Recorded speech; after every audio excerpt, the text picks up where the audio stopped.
Aleluia! Glória a Deus. Segunda-feira, 10 de agosto de 2026, 9h04 da noite. Nós estamos aqui para mais uma vez adorar o nome do Senhor através do estudo da palavra. Quero já dar a paz do Senhor e a boa noite à Ana, a nossa querida amada Vanessa Medeiros, o presbítero Jones, e você que for chegar depois, também seja bem-vindo. Você que vai assistir depois do que está gravado no nosso canal do YouTube, você pode encaminhar para alguém e assim a gente vai junto estudando a palavra do Senhor. É algo assim que as pessoas não se interessam muito, mas nós precisamos entender que isso é uma guerra espiritual mesmo. Se interessar por estudar a palavra é algo que não é fácil. Enquanto pessoas estão perdendo a vida e desejosos de ter acesso a um pouco de estudo bíblico, a própria Bíblia, né, física, poder ler alguns versículos e não podem, estão sendo perseguidos, perdendo a vida por causa disso, nós que temos todo esse privilégio, esse conforto, a preguiça muitas vezes nos vence, a procrastinação, a falta de perseverança e persistência, mas nós estamos aqui. Louvado seja Deus.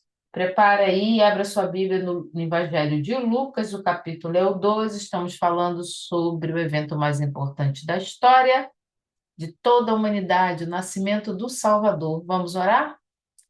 Senhor, nessa noite queremos lhe agradecer por essa oportunidade preciosa de estudar a sua palavra. Pai, eu oro no nome de Jesus. Quebra, Senhor, as cadeias, as dificuldades, Senhor. Tantos poréns, tanta justificativa a gente põe. São, Senhor, lazeres, muita coisa. Pai, incomoda os corações, nos faz, Senhor, estar desejosos por estar na tua presença, como diz, Senhor, o Salmo, estar nos teus átrios. Anseio, a minha alma desfalece de tanto desejo de estar na tua presença. Faz isso conosco nessa noite. Pai de glória, eu lhe peço, visita cada coração, cada mente.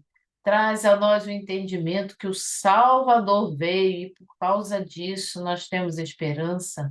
Traz esperança aos corações aflitos, Senhor, com resposta, com poder, com graça. Espírito Santo, cura nessa noite com a tua palavra, cura corações, cura, Senhor, de doenças, vem com o teu poder. Clamamos a ti, Senhor, no nome de Jesus. Amém. Glória a Deus. Lucas capítulo 2. Semana passada a gente encerrou falando sobre a humanidade de Jesus.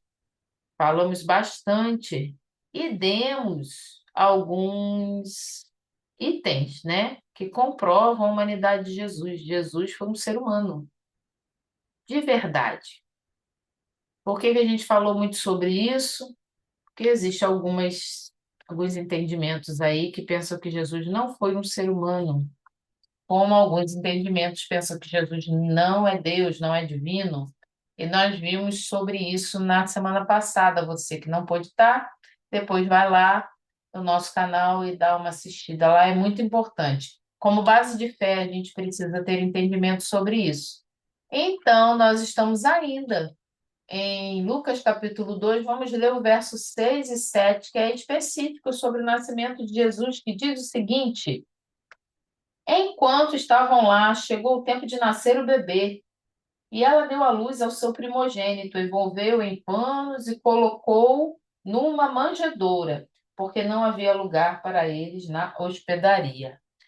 A gente comentou na segunda-feira passada sobre esse detalhe aqui que fala assim: deu à luz a seu primogênito. Primeiro, Jesus, enquanto estavam lá onde? Em Belém, chegou o tempo de nascer o bebê. Que bebê? Jesus.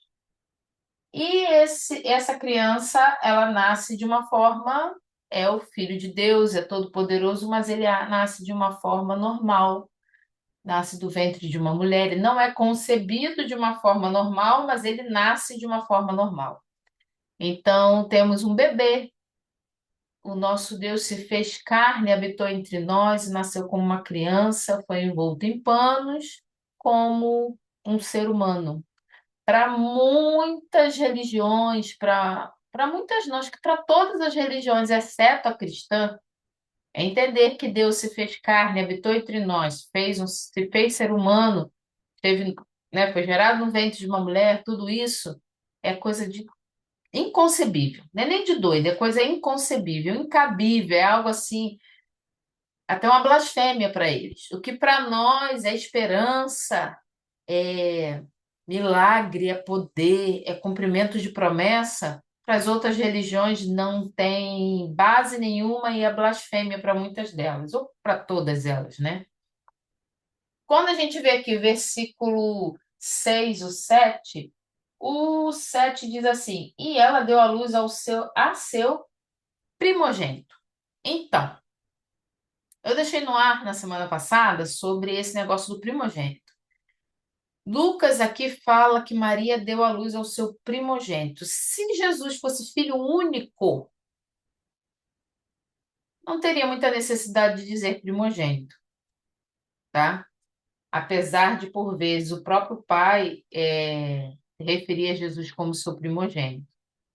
Mas aqui fala que ela deu à luz ao primogênito, envolveu em panos e colocou numa manjedoura, porque não havia lugar para eles na hospedaria. Provavelmente esse detalhe é o seu primogênito aqui, quem está descrevendo é Lucas. A gente já viu que para Lucas ter esses detalhes do nascimento de Jesus, coisas que não tem em nenhum outro evangelho, tem muita coisa que a gente está vendo aqui que não tem no evangelho de Marcos, por exemplo. Nós entendemos que Lucas provavelmente esteve conversando com Maria. Quem deu essas informações foi Maria, por exemplo, o Cântico de Maria, o Magnificat, que a gente viu, só tem aqui no livro de Lucas, no Evangelho de Lucas. Então, ele provavelmente esteve conversando com Maria, Maria foi contando para ele o acontecido e ele descreveu tudo isso que chegou nas nossas mãos. Então, provavelmente a própria Maria disse que ela deu à luz ao seu primogênito, ao seu primeiro filho, tá? Quem tem ser humano que tem um filho só, não fala que teve um primogênito, né? É o meu primogênito, mas eu só tenho um filho, por que que seria primogênito? Provavelmente o Lucas já está apontando, né? Conforme a informação que Maria deu para ele, que Maria teve outros filhos. Vai lá em Marcos, capítulo 6, verso 3. Você está em Lucas, volta um pouco. É o livro anterior. Marcos 6, 3.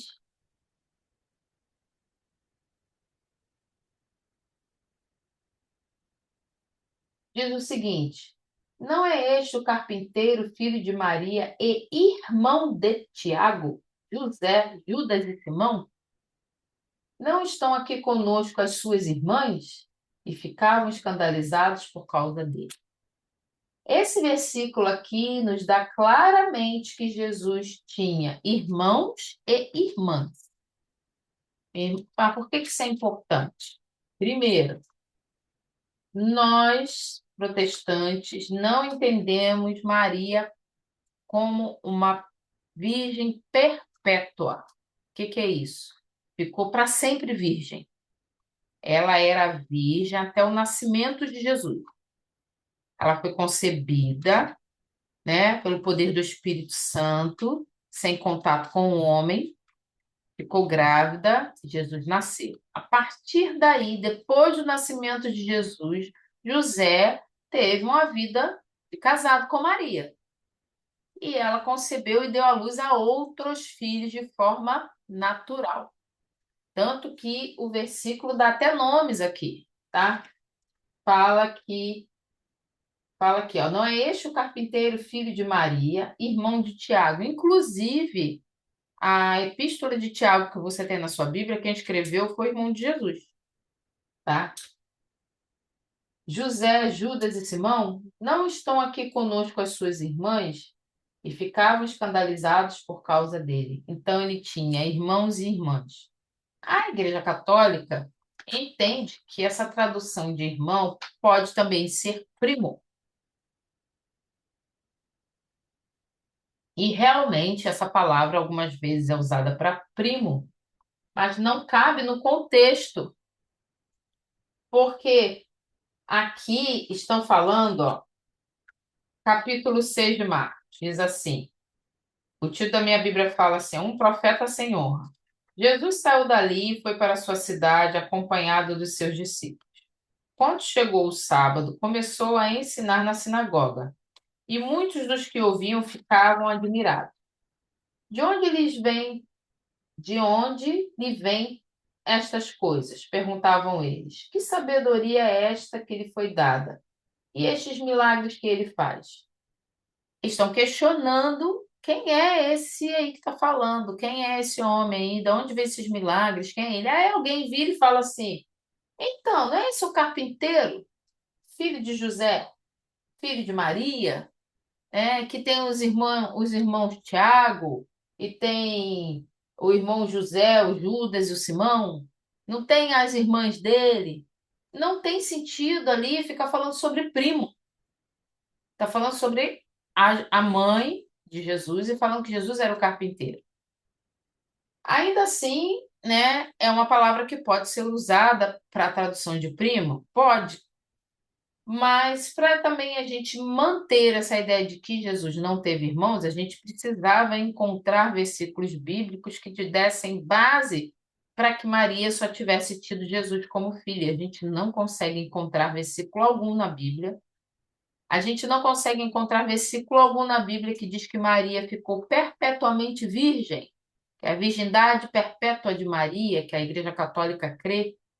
Não temos versículo algum que fala da santidade de Maria, que Maria era santa como Jesus, que Maria é intermediária, que é aquela que, né? Ah, o filho não resolve, a mãe resolve. Se você não consegue falar com o filho, fala com a mãe.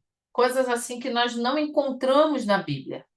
Maria, como nós já falamos, é uma pessoa especial, uma mulher digna de reconhecimento, de exemplo de fé, como foi Abraão, Sara, Isaac, Jacó, como foi Pedro, como foi Paulo, como foi Judas, como foi Ezequiel, Isaías e tantos outros que você pensar aí, como foi Débora, Ruth, Esté. Maria, tanto quanto eles. E foi a mais agraciada de todas as mulheres da terra, porque deu à luz ao Filho de Deus. Mas dizer a virgindade perpétua, quer dizer, para sempre, e que ela era santa porque o seu filho era santo, se a gente seguir essa ordem, então Maria seria santa, mas então a mãe de Maria teria que ser. Então a mãe de Maria também teria que ser. E a gente vai seguindo até chegar em Eva. E a gente sabe que Eva não era santa, né? A gente conhece lá a passagem de Gênesis 3, que é a queda.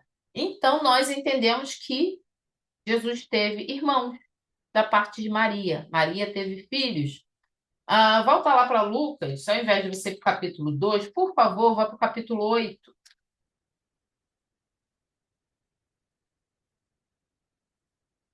Capítulo 8, verso 19 e 20. Diz assim: a mãe e os irmãos de Jesus foram vê-lo, mas não conseguiam aproximar-se dele por causa da multidão. Alguém disse: tua mãe e teus irmãos estão lá fora e querem ver-te. Ele lhe respondeu: minha mãe e meus irmãos são aqueles que ouvem a palavra de Deus e a praticam. Então, provavelmente, o Lucas está apontando realmente para isso, para os outros irmãos de Jesus. Por isso que ele fala aqui que Maria teve filho primogênito, né? Que Jesus foi, né? Seria não, foi o filho primogênito de Maria. E também aponta Jesus como filho de Davi, herdeiro do trono de Davi, o trono davídico. Segundo Samuel, capítulo 7, você manuseia a sua Bíblia, fica mais dinâmico e você não dorme. Glória a Deus. Segunda Samuel, Antigo Testamento, capítulo 7, verso 12 até o 16. Segunda Samuel 7,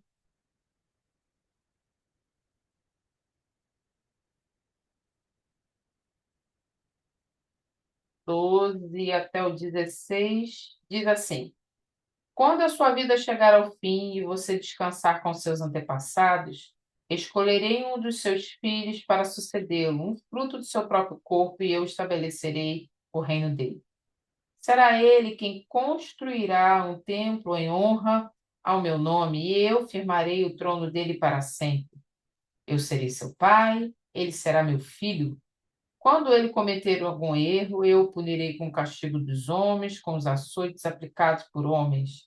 Mas nunca retirarei dele o meu amor, como retirei de Saul, a quem tirei do seu caminho. Quanto a você, sua dinastia, seu reino, permanecerão para sempre diante de mim, e o seu trono será estabelecido para sempre. Essa é a promessa que o Senhor fez a Davi. Um trono estabelecido para sempre tem que ser algo sobrenatural.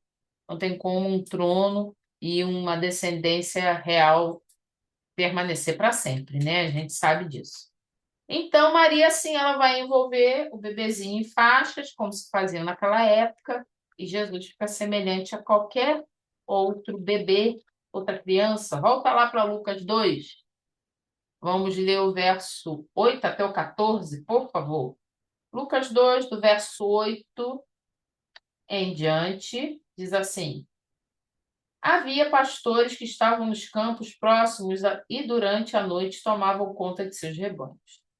E aconteceu que o anjo do Senhor apareceu-lhes, e a glória do Senhor resplandeceu ao redor deles e ficaram aterrorizados. Mas o anjo lhes disse: Não tenham medo. Estou lhes trazendo boas novas de grande alegria que são para todo o povo. Hoje, na cidade de Davi, lhes nasceu o Salvador, que é Cristo o Senhor. Isto lhes servirá de sinal. Encontrarão o bebê envolto em panos e deitado numa manjedoura. De repente, uma grande multidão do exército celestial apareceu, com o anjo, louvando a Deus e dizendo: Glória a Deus nas alturas e paz na terra aos homens aos quais ele concede o seu favor. Amém. Tem muita coisa interessante aqui nesses versos. Observa uma coisa. Do 8 até o 14, agora vai falar de pastores e de anjos. Pastores estavam ali cuidando do seu rebanho. É algo assim muito interessante, porque a Bíblia nos fala várias vezes que o Senhor Jesus é o nosso pastor e nós somos a ovelha do seu pastoreio, né? E os primeiros a receberem a notícia do nascimento do Salvador são simples pastores que estavam tomando conta de suas ovelhas à noite. Olha aqui, havia pastores que estavam nos campos próximos e durante a noite tomavam conta de seus rebanhos.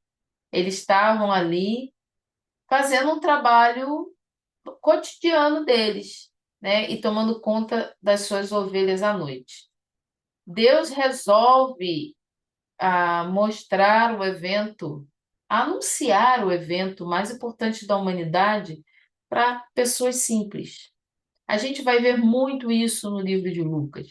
Lucas vai falar muito sobre o nosso Deus, nosso Senhor Jesus, amando as pessoas simples, as pessoas à margem da sociedade, pessoas que a gente provavelmente não chamaria para sentar na nossa mesa. A gente teria dificuldade de se relacionar. O nosso Senhor Jesus, ele não tem essa dificuldade, e Lucas vai falar muito sobre isso. Jesus, ele é rei, mas ele vem especialmente para elevar os humildes e exaltá-los. E como Davi era o pastor messiânico, assim será também Jesus. Os pastores vigiando seu rebanho à noite é a imagem do povo de Deus vivendo as suas vidas normais. A vida estava acontecendo naturalmente e o Senhor Jesus nasceu. A palavra de Deus diz que quando o Senhor voltar e vier buscar a sua igreja, nós estaremos vivendo a nossa vida normalmente. A palavra do Senhor fala que as pessoas continuarão casando, dando-se em casamento, tendo os seus negócios, vivendo a sua vida normalmente e num de repente, não um de repente que a gente não espera, nunca. Mas sabe quando você espera até receber uma visita, mas você não tem uma data? E ela chega e você toma um susto, nossa, chegou, que eu estava esperando, mais ou menos isso. As pessoas vão estar vivendo a sua vida normalmente. Se quando Jesus nasceu, as pessoas estavam vivendo a sua vida normalmente, quando ele voltar, as pessoas também vão estar vivendo a sua vida normalmente. Casando-se, dando-se em casamento, como diz a palavra, sem se preocupar com o retorno de Jesus. Então, eles estavam ali vivendo, né? A mensagem aqui é que os oprimidos serão elevados, que foi o que a gente viu lá no capítulo 1, verso 51 até o 53. O nosso Deus vem para elevar os oprimidos. Então, quando eles estavam ali na vigília solitária, fazendo um trabalho provavelmente chato, né? Deviam estar com sono, lutando contra o cansaço. Um anjo do Senhor apareceu-lhes. Olha só, versículo 9 diz o seguinte: E aconteceu que um anjo do Senhor apareceu-lhes, e a glória do Senhor resplandeceu ao redor deles e ficaram aterrorizados. Nosso Deus tem um jeito muito diferente de agir, não é verdade? Eles estavam ali, mas o anjo do Senhor apareceu para trabalhadores normais, para quem estava cuidando do rebanho à noite, e fez um anúncio mais importante, o anúncio esperado pelos profetas. Os profetas do Antigo Testamento sonhavam em ter essa visão, em ver o anjo fazendo esse anúncio, proclamando que nasceu o Senhor Jesus, aparecendo o anjo, anunciando a glória resplandecendo. Imagina, deve ter iluminado toda aquela noite. Ezequiel aguardou isso, Isaías esperou, falou sobre isso, Daniel falou sobre isso e não tiveram o privilégio. Eles viram em visão, mas não tiveram o privilégio que esses pastores tiveram. A gente não sabe quem eram os pastores, nome, além dessa profissão, se eles aguardavam, se eles estavam em oração. A Bíblia não nos dá nenhum tipo de informação sobre isso. Simplesmente o nosso Deus decide que o anjo vai anunciar para eles. E eles ficam aterrorizados. Bem, eu ficaria, eu nunca vi um anjo. Mas se eu vi um anjo dessa, principalmente dessa forma, né, com toda a glória, toda em volta dele assim, uma luz, né, envolvendo, eu ficaria aterrorizada. Segue no versículo seguinte, e fala assim: o anjo diz assim, mas o anjo lhe disse: Não tenham medo, estou lhes trazendo boas novas de grande alegria, que são para todo o povo. Hoje, na cidade de Davi, lhes nasceu o Salvador, que é Cristo Senhor. Esse versículo 11 aqui é muito importante. Ele fala que, primeiro, né, no anterior, ele diz que são boas novas de grande alegria. Tipo, não fica assustado, não, a notícia é boa, é maravilhosa. E na notícia ele fala assim: hoje. Quando ele fala hoje, ele diz assim: olha, não é, vai nascer ou nasceu ontem, vai acontecer ou aconteceu, e agora eu estou vindo avisar que aconteceu ontem. Nasceu agora, hoje, nasceu. Aconteceu aquilo que foi predito pelos profetas agora. E nesse momento que ele fala hoje, a história é dividida entre antes e depois. Antes de Cristo e depois de Cristo. Antes da vinda do Senhor e depois da vinda do Senhor. Nesse momento, a Bíblia é dividida, né? Não é que nesse momento chegaram lá, não, agora vamos dividir a Bíblia. Mas assim, a gente vê o Novo Testamento começar. O nosso o Antigo Testamento que nós protestantes temos, que provavelmente você tem na sua mão, se você não for católico, se você for católico, igreja, né, melquita, o que for lá do Egito, do Oriente, se você não se for ortodoxa, anglicana, mas a protestante, ela segue o Antigo Testamento como os judeus. Então, o seu Antigo Testamento é a Taná. Tem o que a gente chama de Pentateuco, né, os 5 primeiros livros da Bíblia. Aí nós temos as poesias, temos os profetas, temos o que nós temos ali, né? O que nós temos aqui, né? Ali não, aqui na nossa Bíblia é exatamente o que os judeus têm como livro de regra de fé. A partir desse livro, eles têm outras coisas, mas esse é o principal. Por que que nós temos igual dos judeus? Porque nós, protestantes, entendemos, como o próprio Senhor disse, que dos judeus vem a palavra. O Senhor deu a revelação aos judeus. Então, o que você tem aí na sua Bíblia, na sua mão, os seus 39 livros do Antigo Testamento, são exatos livros dos judeus. Os deles são menos, acho que são 24, se eu não estiver enganada. Sou ruim de decorar, gente, mas é por aí. Você vai dizer, mas são iguais e são menos? É porque nós dividimos os livros proféticos, por exemplo. Para eles são juntos. Muitos são juntos. Por exemplo, Crônicas. Primeiro Crônicas, segunda Crônicas. É um livro só. Primeiro Samuel, segundo Samuel, é um livro só. Primeiro Reis, segunda Reis, é um livro só. Então, nós dividimos para o nosso entendimento, mas para eles é um livro só. Por que que eu estou dizendo isso? Até então, era isso que tinha. Quando o anjo chega e fala assim: hoje vos nasceu o Senhor, o Salvador, o Cristo. Aqui vai começar uma nova história. Você consegue perceber a importância desse acontecimento? Agora vai se começar a escrever o Novo Testamento. Agora vai se começar a acontecer o que será escrito e vai fechar a Bíblia que vai chegar na tua mão. É agora. Hoje vos nasceu o Senhor, o Salvador, na cidade de Davi. Não em Jerusalém, mas cidade de Belém, da onde veio Davi. Não a cidade que ele instituiu para ser capital, tá? Segue aí.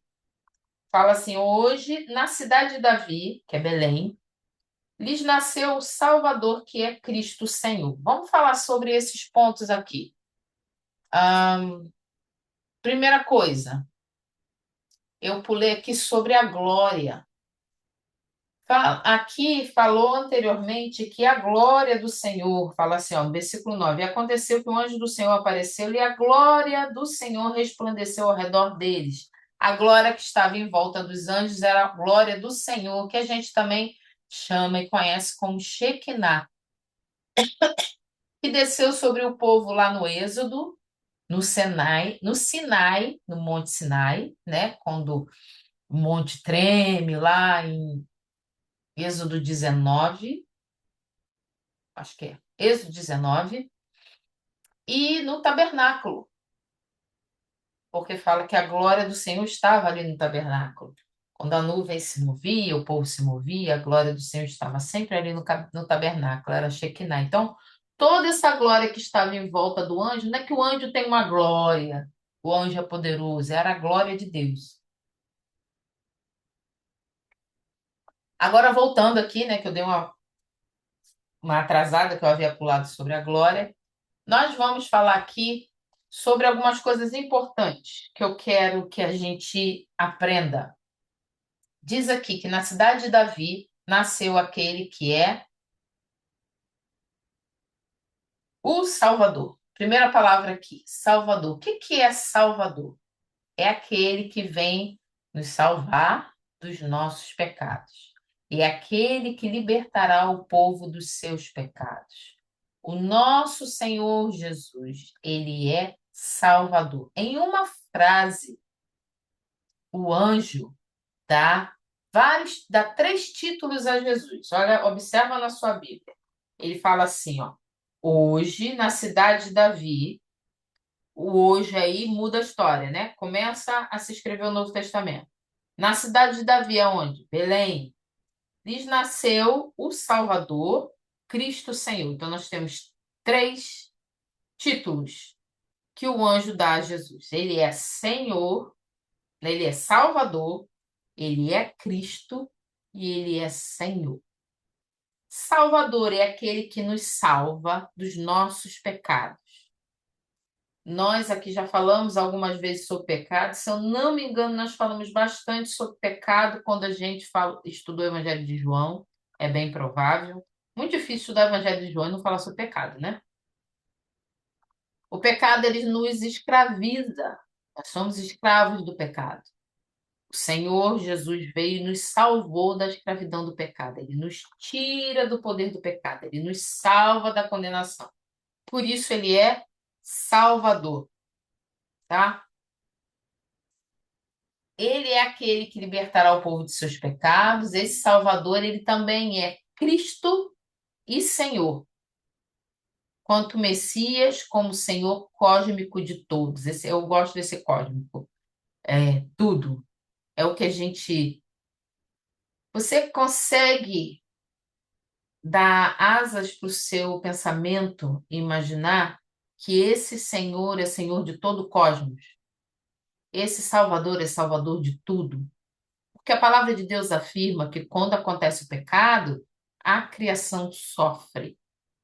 Dizem Romanos que a criação geme, esperando o dia da redenção, o dia que tudo vai mudar. Porque a terra geme, sofre por causa da consequência do pecado. Sim, a natureza foi afetada também por causa do pecado. E esse Jesus, Salvador, ele é Cristo e também é Senhor. E o que que é ser esse título? Cristo. O uso de Cristo em Lucas 2,11 estabelece desde o nascimento a identidade fundamental de Jesus. Cristo quer dizer ungido. Ele é ungido de Deus, portador do Espírito Santo, destinado a cumprir a missão redentora divina. Tudo que é chamado de Cristo é ungido. Então, ele veio para salvar, ele é o Cristo ungido, quer dizer, ele é o Messias, ungido pelo Senhor para uma missão divina, que é resgatar o povo. Ele é portador do Espírito Santo, porque se ele é ungido, ele é portador do Espírito Santo. E no estudo do Evangelho de Lucas, nós vamos ver Lucas falar sobre o Espírito Santo. Aqui mesmo no capítulo 2, mais à frente, quando a gente for falar sobre a apresentação de Jesus no templo, Lucas vai falar sobre um profeta ali, um ancião que foi cheio do Espírito Santo e teve a revelação de quem era aquele bebê que ele tinha nas mãos, que ele havia recebido uma promessa do Espírito Santo. Nós vamos ver Lucas falar muito sobre o Espírito Santo, porque Jesus, ele é o ungido, portador do Espírito Santo. E ele também é quem? Ele é Senhor. Senhor é tradução padrão do que a gente chama de Iavé.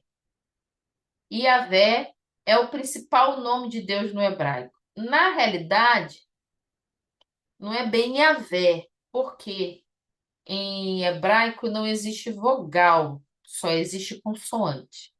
Então seria, né, para a gente falar em português, YHVH. Eles tinham tanto respeito e tanta dificuldade, aquela coisa de não tomar o nome do Senhor em vão, como está lá, né, ensinado no Êxodo, que se parou de falar. Eles começaram a criar uma outra forma de se referir a Deus. E na hora de falar o nome de Deus, eles não falavam. Isso foi se perdendo com o tempo, e o que se consegue hoje, até os próprios judeus, o que eles têm são esse que a gente chama de tetragrama, que é o YH, o W e o H, que é Yud, He, Vav, He, seria em hebraico. Então, mas para que a gente consiga pronunciar alguma coisa, né, em português, ou até em inglês, que é usada a vogal, sim, Vanessa, o YH, aí não seria V, seria W. YHWH, que é o que a gente chama de tetragrama, que seria o enigma, né? O enigma do nome de Deus. Isso foi se perdendo com o tempo. Eles não pronunciam, tá? Eles falam outras formas de se referir a Deus, que agora eu não me lembro exatamente, mas eu posso verificar aqui nas anotações dos livros que eu tenho aqui. Então, a tradução aqui de Yahvé, né, seria Senhor. Esse Senhor, algumas vezes, era usado para quem comandava, para quem tinha poder, mas aqui a tradução padrão é para o nome de Deus no hebraico. Então, o que Lucas usou aqui para falar sobre Senhor foi a mesma tradução usada para traduzir o nome de Deus do hebraico para o grego. Por que para o grego? Vamos lá. O seu Novo Testamento ele foi escrito em grego. O Antigo Testamento foi escrito em hebraico e o Novo Testamento foi escrito em grego. O grego ele foi sendo traduzido até chegar na nossa mão. Quando Lucas escreve o nome Senhor, ele não escreve Senhor usando com o intuito de usar aquela palavra do grego para dizer que era um senhor como um senhor autoridade de algum lugar, um senhor com um pronome ai, como é que fala? De tratamento. Não, o que ele está usando ali, né? Aquela palavra ali, traduzindo do hebraico para o grego, a palavra que ele está usando é com o intuito de mostrar Senhor, traduzindo esse tetragrama, que a gente em português fala Yahvé, ok? Senhor é a tradução padrão de Yahvé, é o principal nome de Deus no hebraico. O nosso Deus, ele é Salvador, lembra? Volta lá para Lucas 1:47. Você está no 2, né? Capítulo anterior. No capítulo 1, versículo 47, o que que a gente viu? A gente estudou bastante sobre isso. É o que a gente falou que é o Magnificat, é o Cântico de Maria. Maria começa a exaltar o nome do Senhor. Aí aqui no versículo 47 ela diz assim: o meu espírito se alegra em Deus, meu Salvador. Então Deus, ele é Salvador. Aí quando chega aqui no capítulo 2, Lucas escreve também que o anjo do Senhor afirma que Jesus é Salvador. Então, quando alguns chegarem para você falar assim, mas Jesus não é Deus. Ele não fala que ele é Deus assim explicitamente, eu sou Deus. Ele não usou essa expressão. E muitos usam essa forma para dizer que Jesus não é Deus. Só que um dos atributos de Deus é ser salvador. Só Deus pode salvar dos pecados. Só Deus pode livrar o seu povo, livrar a humanidade do pecado, da escravidão do pecado. A gente viu ali que Maria fala: Deus, meu Salvador. Desculpe. Quando chega aqui no capítulo 2, no verso que a gente leu aqui, que foi o 11, o anjo que foi enviado por Deus, que estava cheio da glória de Deus, por isso que eu voltei antes, que eu tinha pulado, né? Esqueci de falar da Shekinah. Ele está cheio da glória de Deus. Ele anuncia em alto e bom som e fala assim, ó. Lhes nasceu o Salvador, que é Cristo, o Senhor. Ele dá as mesmas, ah, ah, as mesmas qualidades, os mesmos atributos, que eu fugi da palavra. Gente, perdoa, meu cérebro tem hora que foge o raciocínio. Os mesmos atributos que é dado ao Pai, aqui é dado a Jesus. Jesus, ele é Senhor e ele é Salvador. Maria, no capítulo 1, ela falou que ela precisava de um Salvador. Ela fala aqui, ó, no 47, o meu espírito se alegra em Deus, meu Salvador. Maria precisava de um Salvador, foi o que a gente, inclusive, falou. Maria, ela não poderia ser sem pecado, porque ela precisou de um Salvador. Quem precisa de Salvador é quem está em pecado, que precisa ser salvo, né? Ela mesma anuncia que ela precisava de um Salvador. É uma das características que a gente viu que Maria não era sem pecado. E ela diz que Deus é o Salvador. Quando chega aqui e fala que vos nasceu o seu Salvador. Senhor Jesus tem os mesmos atributos do Pai. Ele é Senhor e é Salvador. O mesmo nome dado a Deus como Senhor, em Yahvé, é dado também para Salvador. Ele é chamado. O nosso Deus é Senhor, que a gente viu aqui a tradução do nome de Deus, né? Yahvé. Ele é Senhor e Jesus, ele é Senhor. O nosso Deus, ele é Salvador, inclusive Maria fala isso. E aqui o anjo diz que Jesus é Salvador. Então, se você quiser marcar na sua Bíblia observações sobre onde você pode fazer equivalência de que Jesus e Deus têm os mesmos atributos, e aonde mostra que Jesus é Deus, você já tem alguns versículos para você.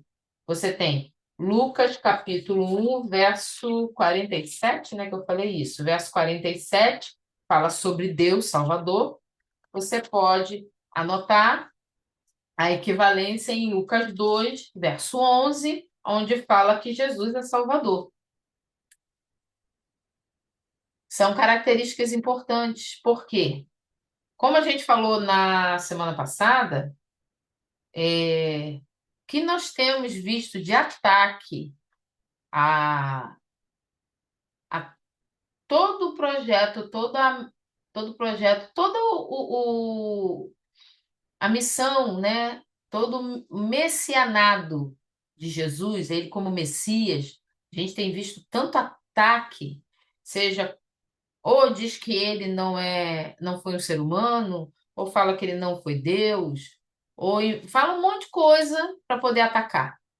Principalmente que Jesus nunca falou que ele era Senhor, nem que ele era Deus. E aqui a gente vê, se ele não é Deus, como que ele tem o mesmo atributo de Deus?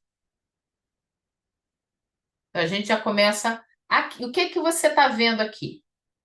A gente está estudando o nascimento de Jesus, vendo, talvez alguns tenham dificuldade até de estar no estudo do Evangelho de Lucas, falar assim, eu vou estudar Lucas, eu queria ver Apocalipse.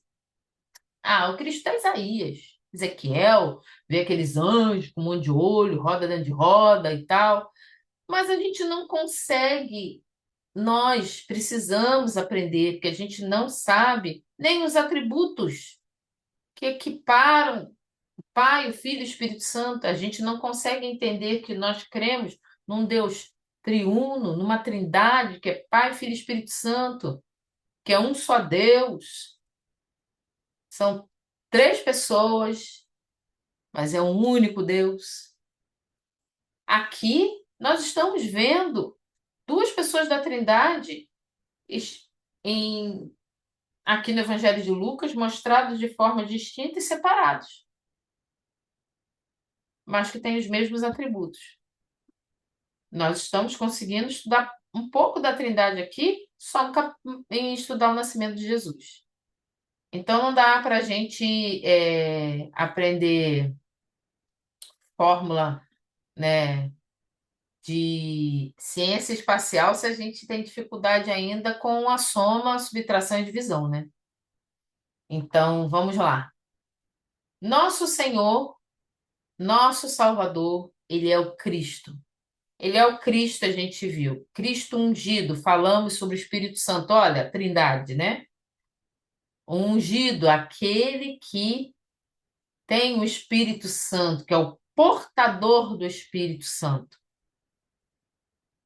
A gente falou sobre Deus, Salvador, que é o Pai, e falamos sobre Jesus, Salvador, o Filho. Em algumas conversas aqui nós já falamos sobre a Trindade. Nessa passagem aqui que Lucas fala, nós vemos a cristologia escrita de uma forma tão elevada, um anúncio tão elevado, a gente não vai encontrar uma frase como essa, uma afirmação tão clara como essa em nenhum outro lugar no Novo Testamento.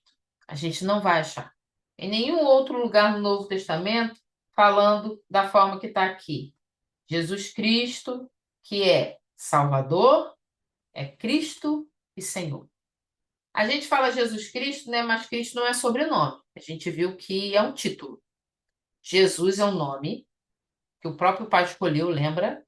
Cristo é título, Senhor é título e Salvador é título. Então, quando vai, Jesus Cristo, a gente fala assim, às vezes acha até que é como se fosse um nome composto ou como se fosse um sobrenome, mas não é, tá? É título. Vamos seguir aqui, eu acho que tem mais coisa. Versículo 12 fala sobre um sinal. Olha o que fala aí no versículo 12. Isto lhe servirá de sinal. Encontrarão o bebê envolto em panos, deitado numa manjedoura. Um sinal muito comum, né? Eu acho que o sinal é mais o anjo aqui falando do que encontrar um bebê envolto em pano. É o que eu falo. Nosso Deus, para mim, e a Bíblia fala, né, sobre isso. Nosso Deus, para mim, na minha cabeça, ele é louco. E ele olha para mim que sou louca sou eu. Então ele tá certo. Porque a palavra do Senhor fala, né, que a nossa ciência é loucura para Deus. Então, é um sinal ver um bebê envolto em panos. Temos alguns três exemplos de sinal na Bíblia, não de sinal do nascimento de Jesus, mas a forma de Deus trabalhar apontando sinais. Você vai lá e vai ver um sinal. Você tem um sinal. Se liga no sinal que eu estou te dando. Liga no alerta. Preste atenção. Êxodo 3. Tá lá para o Antigo Testamento. Êxodo 3, verso 12.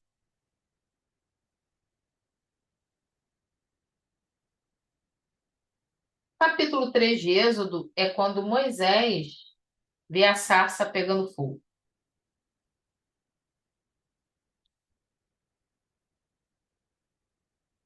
E ele começa a falar com essa sarça. Versículo 12 diz o seguinte: Deus afirmou: Eu estarei com você. 3:12. Deus afirmou: Eu estarei com você. Esta é a prova de que sou eu quem o envia. Quando você tirar o povo do Egito, vocês prestarão culto a Deus nesse monte. Esta é a prova, ou este é o sinal, de que sou eu que te envia. Qual é a prova disso? O que Deus está falando para Moisés? Eles estão ali conversando, né? Moisés, a gente conhece a história da sarça, e Deus fala para ele: Olha, você vai tirar o povo do Egito, e depois que você tirar, vocês vão prestar culto aqui, nesse lugar onde nós estamos conversando. Quando que isso acontece? Em Êxodo 19 acontece isso. Esse era o sinal. Outro sinal, 1 Samuel, capítulo 2, verso 34. Para a gente ver que o nosso Deus ele tem esse hábito, né, de trabalhar algumas vezes mostrando sinais. 1 Samuel, capítulo 2, verso 34.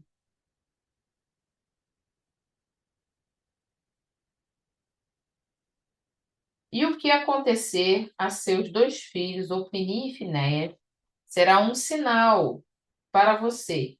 Os dois morrerão no mesmo dia. 1 Samuel, capítulo 2, verso 34. A profecia que é dada contra os filhos e a família de Eli. Qual vai ser o sinal? Os dois filhos dele morreriam no mesmo dia. Outro sinal, Isaías 37. Isaías 37, verso 30.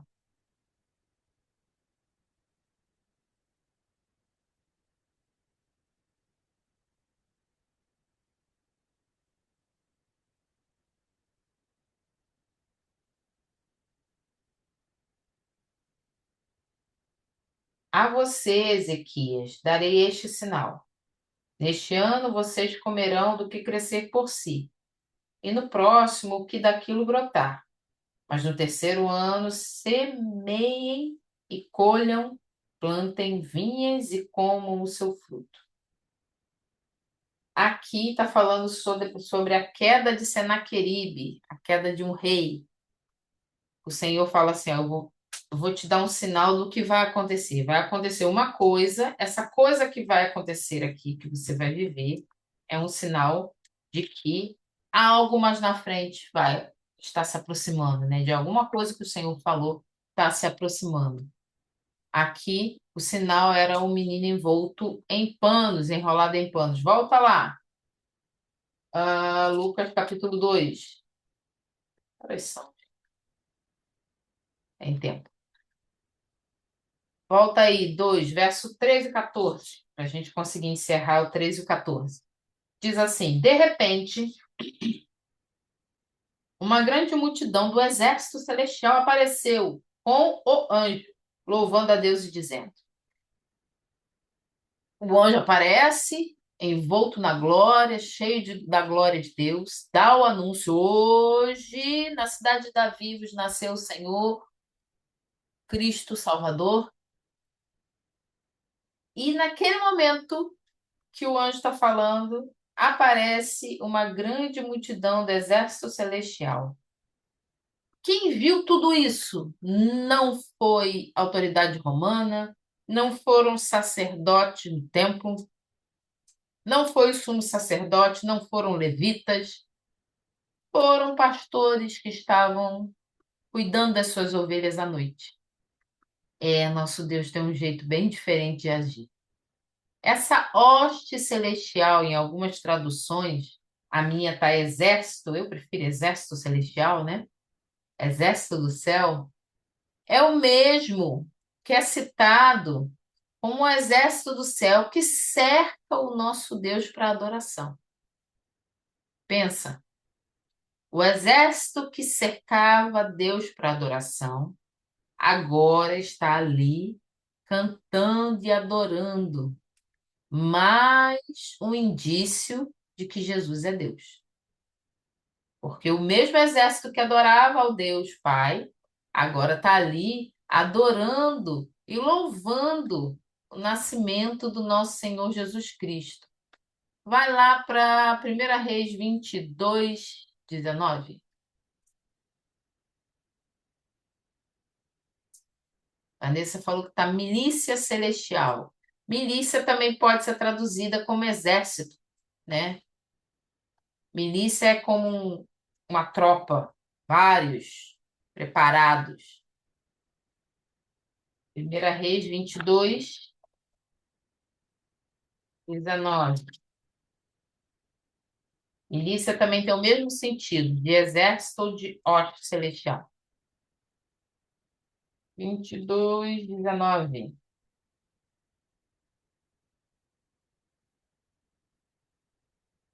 Micaías prosseguiu: Ouça a palavra do Senhor. Viu o Senhor assentado em seu trono, com todo o exército dos céus ao seu redor, à sua direita e à sua esquerda. O mesmo exército que Micaías fala aqui é o exército que estava adorando aqui ao nosso Senhor Jesus. E aqui a gente tem um contraste, né? Que eu falei rápido, não vou estender muito isso, mas isso é muito óbvio. O poder aqui está sobre o nosso Senhor e todo esse espetáculo não está acontecendo para a autoridade de Roma ver. Está acontecendo diante de pessoas comuns, diante de pastores de ovelhas. Nem romanos e autoridades não estão vendo isso. Capítulo 2, verso 14 do Evangelho de Lucas diz assim: Esse exército celestial está louvando a Deus, óbvio, né? E no versículo 14, o que que eles estão louvando? Eles dizem assim: Glória a Deus nas alturas e paz na terra aos homens, aos que ele concede o seu favor. Algumas traduções: Glória a Deus nas alturas e paz na terra aos homens de boa vontade, dependendo da tradução, mas o significado é o mesmo. Os anjos estão adorando ao Senhor e declarando paz na terra. Quem pode trazer a paz? O nosso Senhor diz que Ele é a paz que excede todo entendimento. Lá na carta do apóstolo Paulo, ele fala: a paz que excede todo entendimento, alcançará o coração e a mente de vocês em Cristo Jesus, nosso Senhor. Ele é a paz que excede o entendimento. A paz verdadeira no Senhor não é a ausência de guerra. Inclusive, Jesus disse que ele veio trazer a espada. A gente vai falar sobre isso mais na frente, não agora. Mas ele fala que ele veio trazer a espada. Mas como é que ele traz a paz e traz a espada? É a paz que excede o entendimento. Glória a Deus nos mais altos céus, ou glória a Deus nas alturas. Lembrança de que o verdadeiro esplendor e a verdadeira glória, desculpem, não são terrenos ou centrados na glória de ninguém. Autoridades, pessoas, poderes, dinheiro, o que você quiser está aí. Não tem a glória do Senhor. Não é essa glória. Não se equipara, não chega perto. O termo aqui é o céu mais alto, top dos tops, o mais alto de todos, a morada do Altíssimo Deus. Glória a Deus nas alturas e paz na terra aos homens. A Deus nas alturas é um Deus que mora, que está numa morada altíssima, aonde nós não temos acesso. A segunda metade do louvor detalha o que o céu altíssimo está fazendo pela terra. E paz na terra aos homens, aos quais ele concede o seu favor. Trazer paz àqueles sobre os quais repousa o favor do Senhor.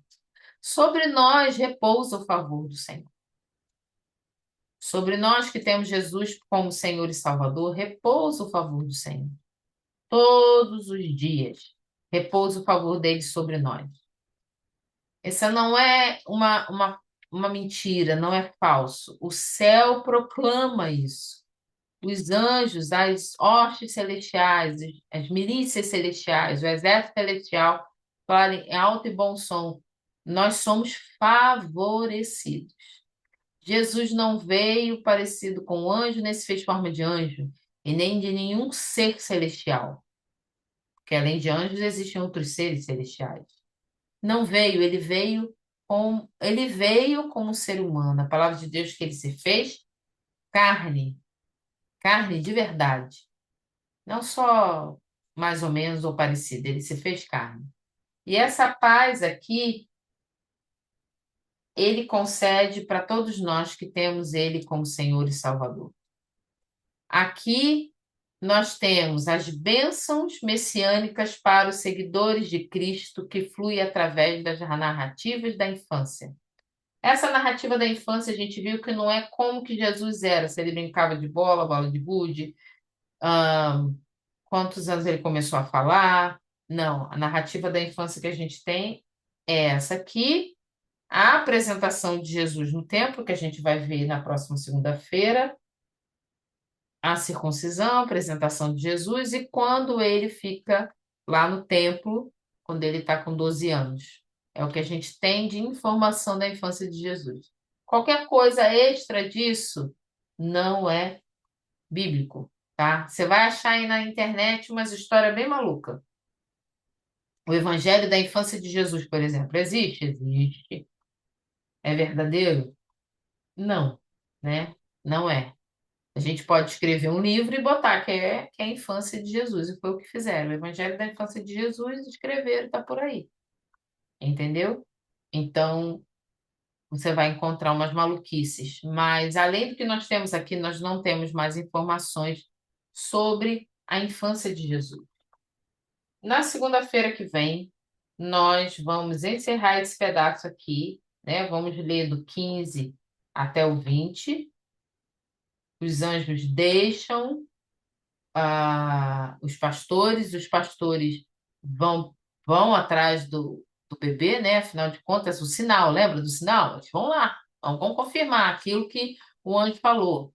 Eu acho que, eu não sei, eu acho que eles marcava com toda essa visão, né? Mas eles foram lá, eles anunciam, são os primeiros evangelistas missionários da história, eles vão começar a anunciar, e depois disso, a gente vai ver a apresentação de Jesus no templo. Daqui para frente, a gente vai começar a ver que Jesus vai cumprir a lei. Ele vai ser apresentado no templo, ele vai ser circuncidado o oitavo dia, ele vai estar lá, né, com a idade já que começa a ter conhecimento das leis. Ao invés dele ter conhecimento, ele começa a ensinar, com 12 anos, e dali a gente vai começar a caminhar. Você e eu, nós vimos que a gente nem encerrou o capítulo 2, a gente já conseguiu falar até de Trindade. Então, convido você na próxima segunda-feira a não faltar, convidar pessoas, encaminhar os vídeos que nós temos no YouTube e o mais rápido que for possível, nós vamos estar com a nossa conversa de hoje lá no nosso canal. Amém? Se você tiver pergunta, comentário, você pode ir lá no YouTube fazer os seus comentários. Se tiver pergunta, coloca no nosso grupo de estudo, movimenta lá. O que eu não souber, eu vou procurar descobrir. E se eu não achar, a gente diz que a gente não achou a resposta. Porque é possível a gente não ter resposta? Muito possível. Amém? Vamos orar? Senhor Jesus, nesta noite eu quero lhe agradecer porque o Verbo se fez carne e habitou entre nós. E vimos a glória do unigênito do Pai, cheio de graça e de verdade. Nunca vou deixar, Senhor, de amar essa passagem. Saber que o Deus Todo-Poderoso se fez carne para nos salvar. Muito obrigada. Obrigada porque sabemos que isso é real, é verdadeiro, não é uma história nem uma mentira. Pai, que essa fé, essa esperança nasce em nosso coração e na nossa mente todos os dias. A certeza de que o Senhor é vivo, poderoso, que nos ouve, que é Senhor, que é Salvador, que é o Cristo ungido. Ô Senhor, traz essa certeza em nós, nos nossos corações todos os dias. Espírito Santo, enche-nos da fé que vem do alto, que vem direto do Pai. Eu lhe peço no nome de Jesus, que essa semana nós venhamos permanecer firmes na fé, que nenhum vento de doutrina enganosa, nenhuma mentira venha tirar de nós a certeza que o Senhor é Deus. Senhor Jesus, eu lhe agradeço por cada vida.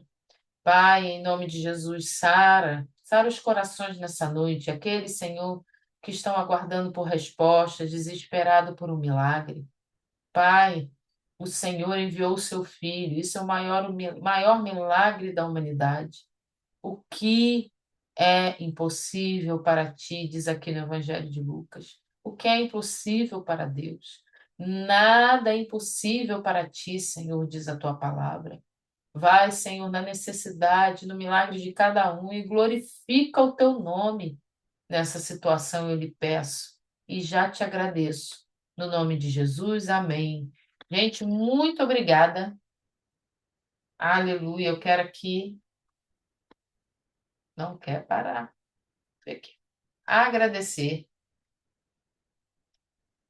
a Ana, a Caroline, a Carol, Luiz, glória a Deus, que bom que você está aqui, a Vanessa, Presbítero Jones, glória a Jesus, e eu.